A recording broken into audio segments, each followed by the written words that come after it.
So first of all, thank you for welcoming me here to your community. And to answer the question that was raised, we'll first begin. I just want to reflect back. Just reflect the Torah that I've heard in Phoenix since I've got here a few hours ago. Just want to reflect that back. Yeah. It's interesting medrash in Tanchuma, this week's parasha, that Moshe Rabbeinu foresaw in Ruach HaKodesh, divine inspiration, that the Beit HaMikdash will be destroyed, and we will stop bringing Bikurim. And he already established back in the desert that Jews should daven 3 times a day. You have to daven 3 times a day, every day, just because you don't have the mitzvah of bringing that fruit that you bring just once a year. Right? Davening 3 times a day, every day, is to supplement for not having bikurim. Right? Just doesn't seem fair. We got 3 times a day, every day, and just for saying it happened once a year. Right?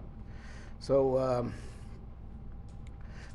to reflect back, I'm not going in chronological order of the Divrei Torah that I heard tonight, but we heard what's his name, Ronnie?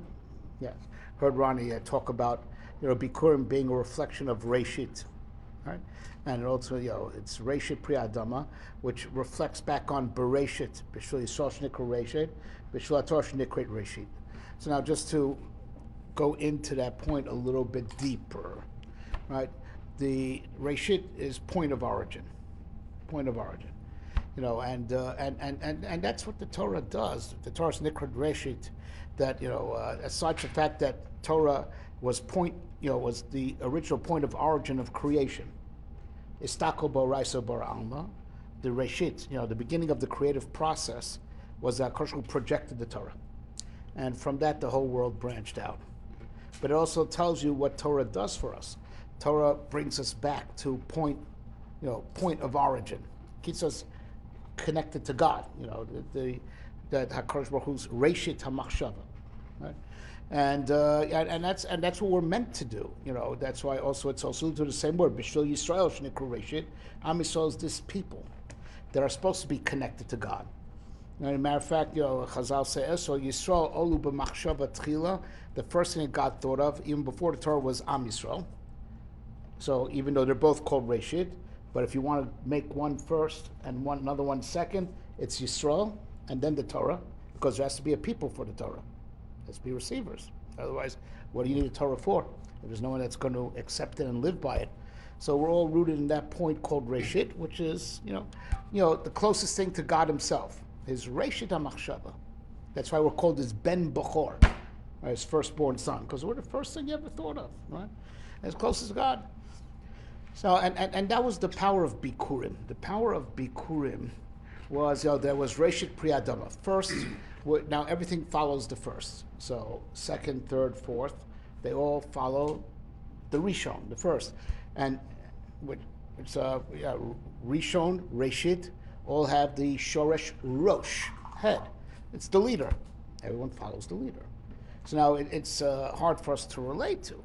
That because we don't live in an agrarian society like they did, but they were, these people were very, these people did not, they realized that it doesn't really come from the supermarket, right? right. They knew where it comes from, and how much you have to pray for it. So now, if you give the Reishit Pri Adama back to Hashem, right? You don't steal it for yourself. You don't take it for yourself. You want to leave the Reishit associated with the Reishit. You give it back to God. And that means that all the other food you'll be eating for the rest of the year is all going to follow that lead. And you'll never forget about HaKadosh Baruch Hu ever. Because the beginning of that harvest, the Reishit, you connected with the Reishit, right? So you'll never forget about God for the rest of the year as long as you're eating from, those fruits. Because it all follows that lead. Now, because we don't have the Bikurim, we don't have this way, the Radziner explains, we don't have this way to be always cognizant that our Parnasa comes from Hashem. Right? If we give the Reishit of our Parnasa back, So everything secondary all follows that lead, and you realize this is all from HaKadosh Baruch Hu. Right? Since we can't give the Reishit back to HaKadosh Baruch Hu, it's detached from the root. Right? The supplement for that has to be to daven 3 times a day. And why 3 times a day? Because time changes, even though it's all one day, but it's still, there's morning, afternoon, night. Right?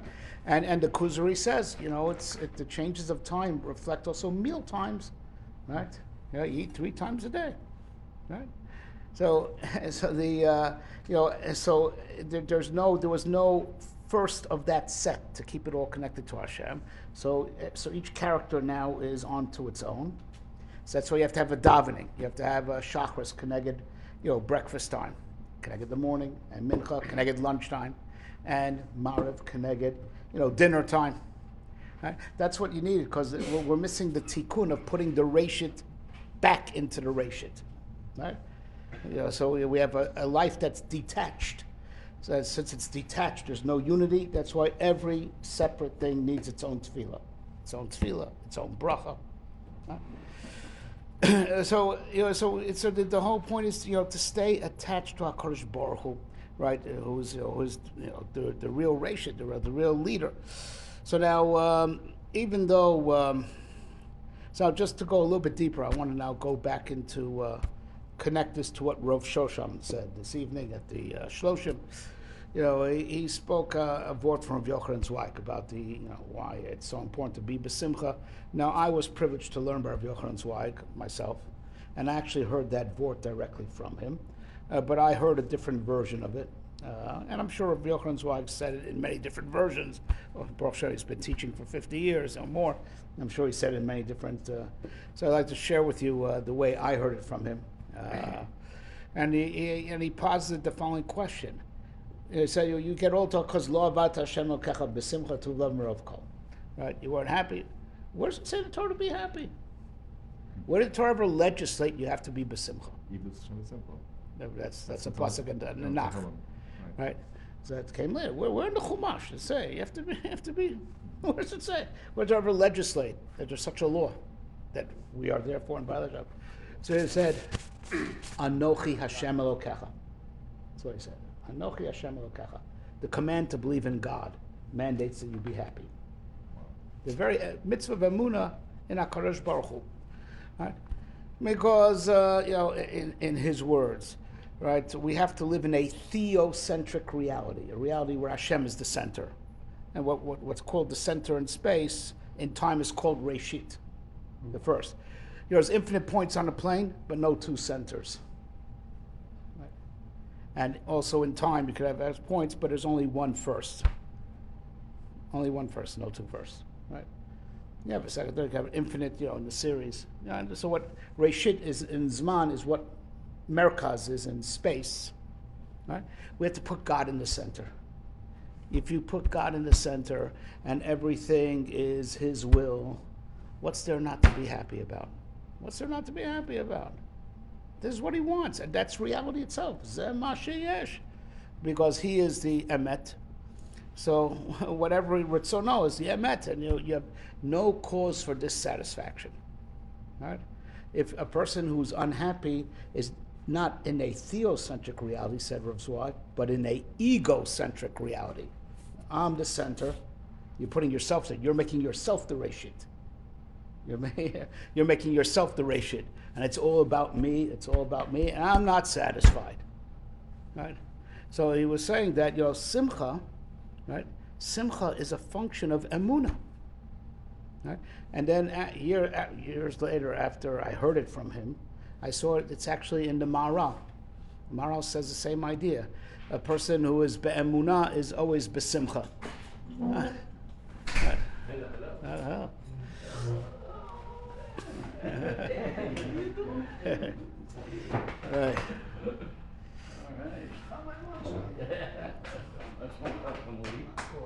Says I can move. Right. You don't mind if I Yes, show of the course. shop here? Or? Right. Can't. Sorry.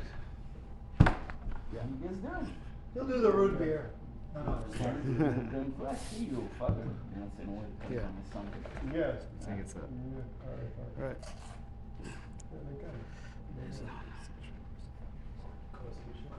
תודה רבה. So you Which don't one you purpose started when it with? comes to This the- one we started with. I- Everything Nate, is. you Yeah. do it. I'm like, Come on. I'm sitting Alright. here in front of the computer. So, but anyway, but it comes out that a person who's not besimcha, it's because he's making himself the reshit, as opposed to connecting to the real reshit. Is what we did with Bikurim. Give what we call our reshit back to him and keep the reshit connected to the real reshit. And a person who's unhappy, he's making himself the reshit. Magiali. He's making himself the center of the universe. And Anochi Hashem is to make God the center of the universe. Right? It's all about just pleasing him. Right? And therefore, that's why you should be happy with whatever you have, because if that's what he wants, that's reality itself. It's like being unhappy of why you don't have wings. You know, there's a traffic jam. It'd be good to get out of the car and fly. Right? Yes, right? Right? I would say it's not realistic. I said it's not realistic. Right? So you have to realize that your lot in life, that if it's Hashem's will, that is reality itself. Your being unhappy with it is like you're being unhappy that you don't have a set of wings. Right? And okay, so now with this, but it goes the other way, and then this gets back to the question that Ronnie asked me, right? So Repeat the question again, just so. go ahead, please repeat the question for Mr. Seabag. So the question is, with the lashon that's used in Tachanun, and if we keep true historical perspective about our lives throughout history, and if we're being clear and being honest and not being spoiled and being truthful and being grateful to Kadosh Baruch Hu, we have such an unbelievable level of comfort and security in our lives, with, generally speaking, in the historical context, not much, tzara. And so therefore, how do we come to bring ourselves to say the words of Tachanun that make everything sound so devastating? And doesn't that seem like we're spoiled children, not being grateful for, well, you know what? We actually, Baruch Hashem, don't worry about our, whatever it is, chas shalom, our Food or pick anything you want. Waiting 40 minutes for the. Right. Oh, God forbid, I had to wait 40 minutes for my server to bring my food. Oh, this is so horrible. Terrible, yeah. Versus, versus when Yidden lived in villages in, pick any time of history, anywhere you want. They're worried about their houses being broken down and people being murdered. And how do we come to say Tachanun and it not be an insult to lack of gratitude to Kadosh Baruch Hu? So that's my question. Okay.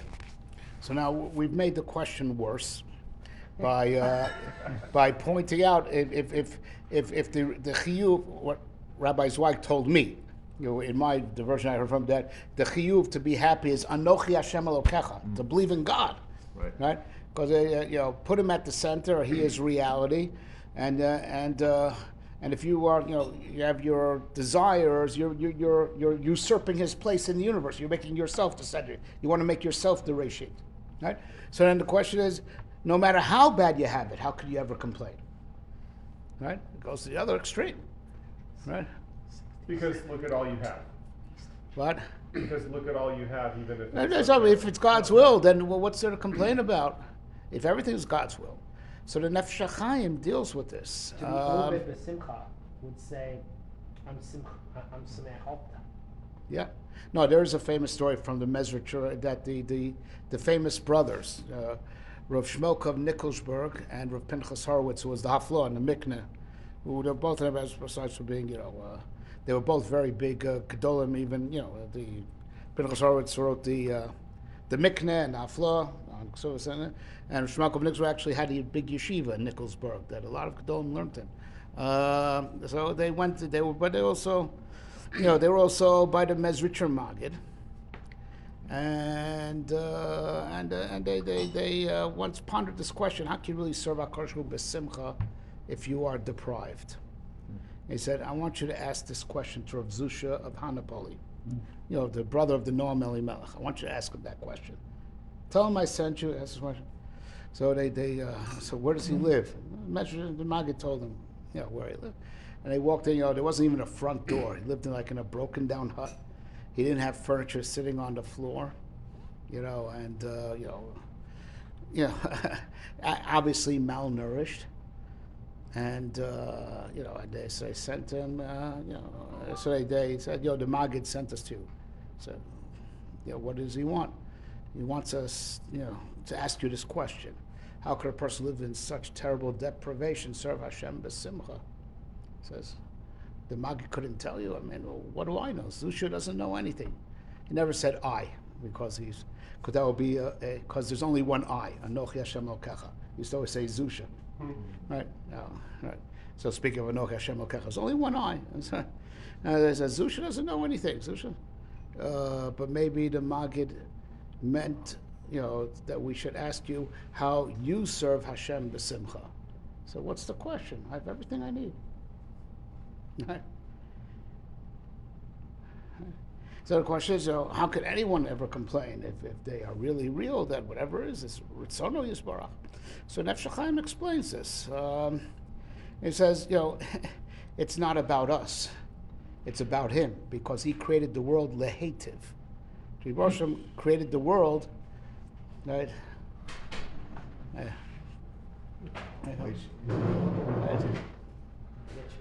Yeah. Hi. Shalom Aleichem. Yochanan Beckhofer. Good to see you. All right. Nice. How are you? Good. Gosh, I can't believe I'm seeing you. Right. I can't, you only told me. Yeah. Yoni, the boy thinks it's energy. Right. Exactly. Chaim. No. Chaim. I want to hear you. I don't drink alcohol. You don't drink alcohol? No. Ain't no coffee? No, not right now. Are you a Mormon? Yeah. No, it's So, Medication? No. medication. Yeah, wow. I have to check your Hasidic card. yeah. I don't eat that either. So. Oh boy. You look like my father now. You filter fish also? Good filter fish. Right. Totally filter fish. Nice. It's He's change the son you never, subject. he's the son you never had. Change subject. So you drink alcohol. You drink Yeah. alcohol. Oh, yeah. For breakfast, for lunch. Right. Came to the right place. Well, only when you're thirsty. Right. So okay. So the Nefesh HaChaim says, we daven because Rebbe Hashem wants us to daven. Look, if you're happy with whatever you have, why are you davening? That was give me. Happy with whatever God gave you. Right?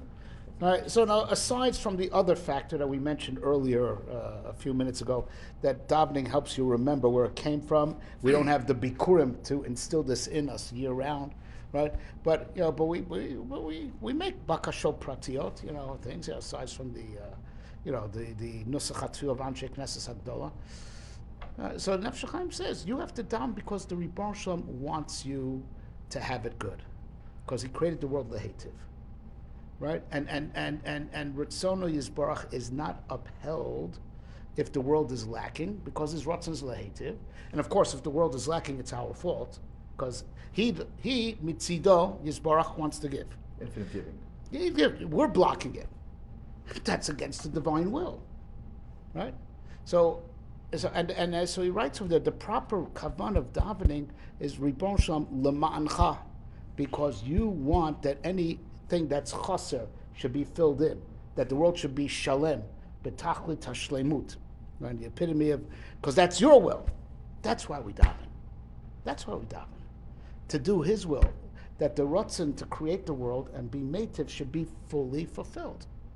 Should be fully fulfilled. You say lemancha elokim. That's right. Right?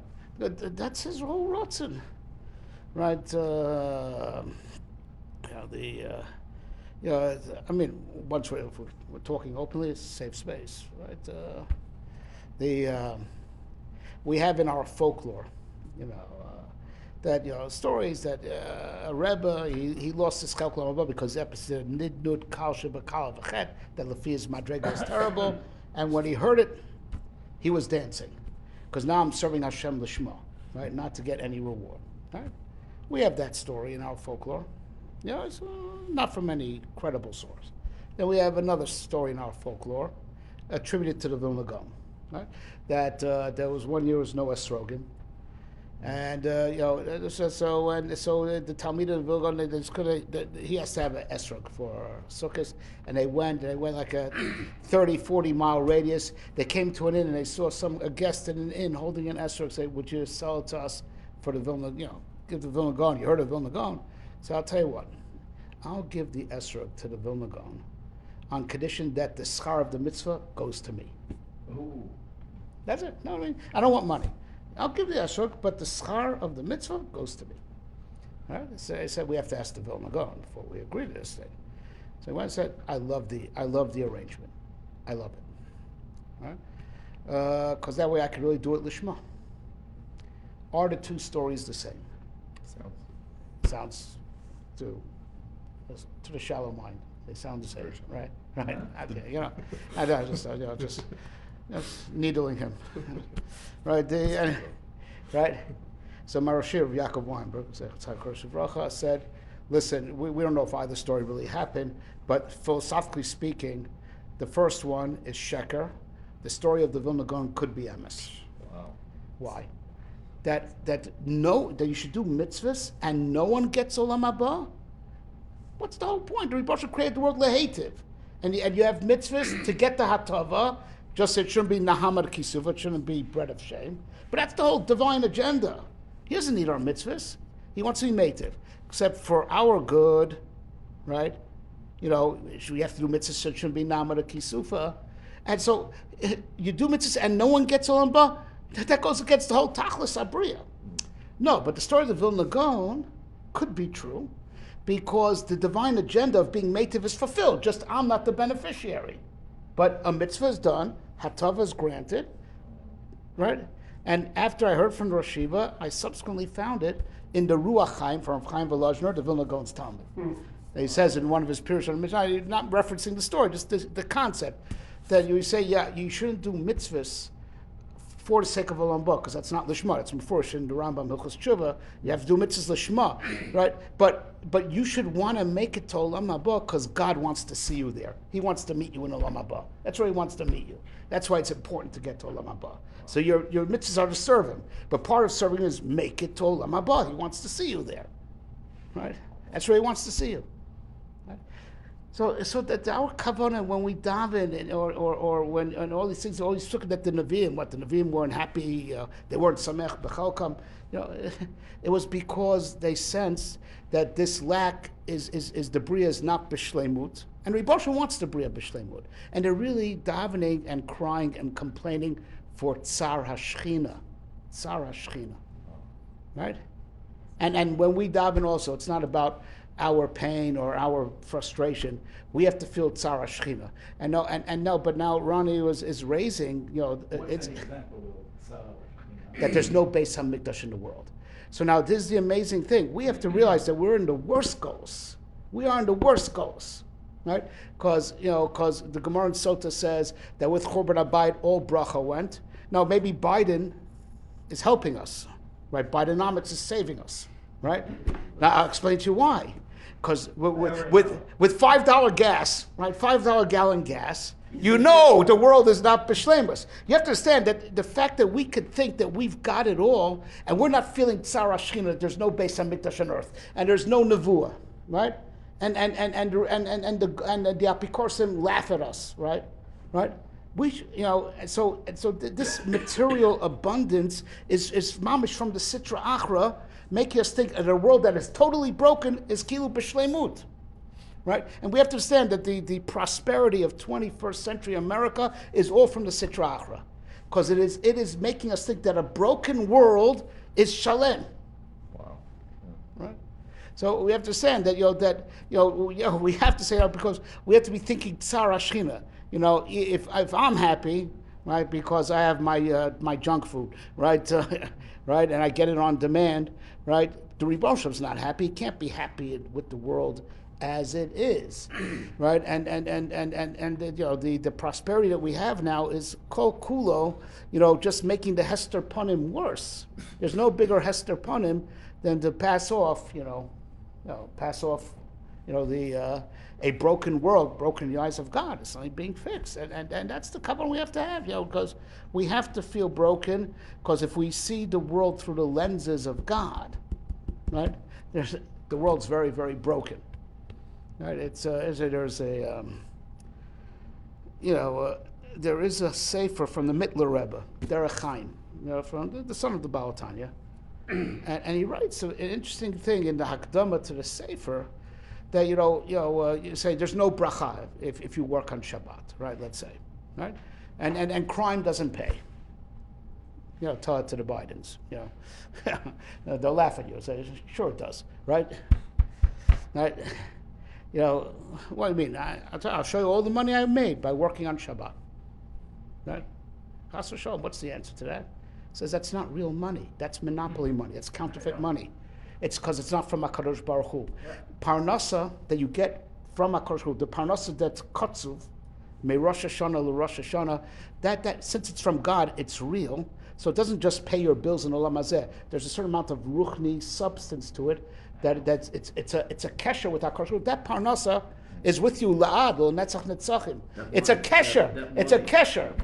He says that money that's made on Shabbos from it. He says the lashon of the Mittler Rebbe. It's mirakiye shav v'sheker. It comes from the firmaments of illusion. It's not real money. So just because the idiot in the makolet will take it in exchange for the milk doesn't mean it's real. You don't see bracha in the money. What? You don't see bracha in the money. Yes, but bracha means also that ruchni bracha. The parnasa that's miyado shakadosh baruch Hu, it's real. It's more than just the three dimensions that you see. Right, the money you get for it may solve your bills, but it's like basically going and shopping with counterfeit money. So rakieh shav v'sheker. Right. Say the olam is broken. Yes. Now, on the other hand, we always כל זמן שאנחנו לומדים תורה, כן? אנחנו מחזיקים את העולם. Okay. So when, on the other hand, we have today, Baruch Hashem, we have way many more yeshivot. We learn more Torah than what we used to, Yes. in the past. So how you can say, how can you say it's broken? On the other hand, we're actually learning more and more. Okay. First of all, as much as we're learning, not necessarily learning enough, right? Yeah. Because Mashiach hasn't come and the Beis Mikdash hasn't been restored. Nevuah hasn't come back yet, right? Yeah, but I'll tell you something that I heard from my Rebbe, Moshe Shapira, a story from the Rav Miponovich, the one who built Bnei Brak. He was a Palit Mishoah, he was a survivor of the Holocaust, came and rebuilt Torah.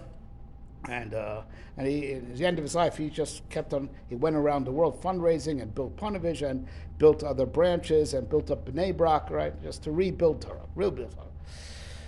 So he was walking with someone, taking a shpatzer, taking a walk, and the person said to him, Navi says, "Lo Rav, Yinei Yamin by Hashem, Shlachti Rav Baaretz, Lo Rav Alechem Latzayim, Kim Shvad Hashem." So we have a hunger in the world.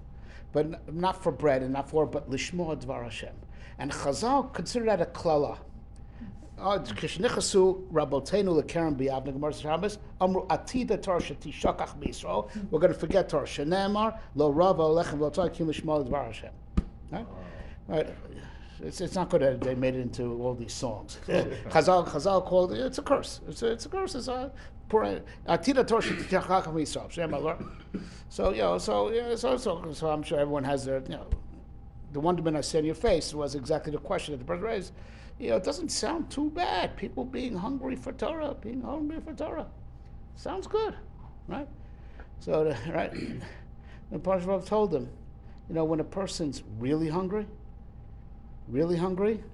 he gets satisfied with very little, right? Anything's good. He's really hungry. he'll eat dirt, or he'll eat very little.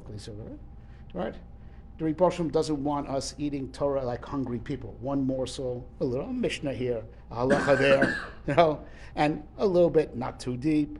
The Rebbe Shalom wants us to be full on Torah, right? With an unsatiable appetite, right? Just wanting it more and more in quantity and quality, right? So yeah, we're learning more. We're not learning enough. We're learning more, but we're learning like hungry people that you're so grateful for your 40 minutes a day or whatever it is, or having the daf read to you rapid fire, without any omek, right? Yeah. 23-minute daf. What? 23-minute daf. All right. So okay. So it's a little pashut. The Rebbe Shalom doesn't want us to eat Torah like the person who's really hungry with a shriveled stomach, right? Wants us to unsatiable appetite, right? More and more, be demanding. Over there, we're supposed to be demanding, right? All right. So so we have to realize that when we daven, and you wonder, what am I, this daven is asking, or don't I have enough? You have to think about the Rebbe Shalom. The Rebbe Shalom wants you to have more. Well, seemingly there is enough. Well, not in Bidenomics, and that's how it's helping us, right? But let's say, I have enough, but you have to ask yourself whether it can't be that you have it good be'emet on a multidimensional level if the Rebbe Shalom doesn't have it good. He doesn't have what he wants. He doesn't have a Beis HaMikdash on earth. He doesn't have nevuah. So if we're living in a certain time that Lefi Marit Ayin has prosperity, there's something very wrong with that prosperity. It must be from the Rakiyeh Shav V'Sheker that Migdal Rebbe talks about, because it can't be. It can't be, because it can't be that we're rich and the Rebbe Shalom is poor, because he didn't get what he wants. Right? So we have to pierce the shield, and the tsar that we express in those approaches is supposed to be an expression of empathizing with Tsar HaShechina. I'll just end off with one more thought. We read, it's already a Takanat Ezra HaSofer. From the beginning of Bayis Sheni, we have to read Parshat Ki Tavo before Rosh Hashanah. We should hear the Tochacha before Rosh Hashanah. So this is ancient, it's a halacha. So even when, to explain this, once upon a time we used to finish the Chumash, once every 3 years. Which means they still partied on Shmini Atzeret. They just didn't call it Simchat Torah. They just, no, it was always a big simcha, because it's just us and Hashem. All the umos went home, but there was a time when you used to finish the Torah Chumash once every 3 years. So during that time, they would read the Tocha of Ki Tavo as maftir, when it was. But now we worked it out, we aligned it, right? But I think there's also a message from the beginning of the parsha, going back to the Reishit. We do have one thing that's like Bikurim. Rosh Hashanah, right? Rosh Hashanah, the whole year follows Rosh Hashanah, and to the extent that we're Mamlech HaKadosh Baruch Hu on Rosh Hashanah, and that's the meaning of the Simanim, that everything that we have should be connected. Siman is to make a connection, it connects the lost item with its rightful owner. Simanim is also how we identify a corpse, Rahman al-San. Also halach of simanim. That's halach of simanim deraisa. God forbid a person's head is cut off, but you want to be matir his wife. You shouldn't be an aguna. So other simanim, but he had birthmarks that we know, and simanim connect things back to, right? So that's the end of the simanim that we eat on Leil Rosh Hashanah. That we want that the whole Shana should remain connected to the Rosh of being Mamlech HaKadosh Baruch Hu. So Rosh Hashanah is like the one thing that we have that's reminiscent of Bikurim. Because he said that on the Rosh Hashanah, that's our Reishit, to really Mamlech HaKadosh Hu Be'emet, and that's the Indian of the Simanim, that we ask for Parnasa, and the Simanim, to keep the Simanim, the Parnasa connected, right? The Rosh Hashanah is like our Bikurim, the extent that we have a good Rosh Hashanah, we'll feel a time of it, of how the rest of the Shana follows the Rosh. L'chaim! Chaim.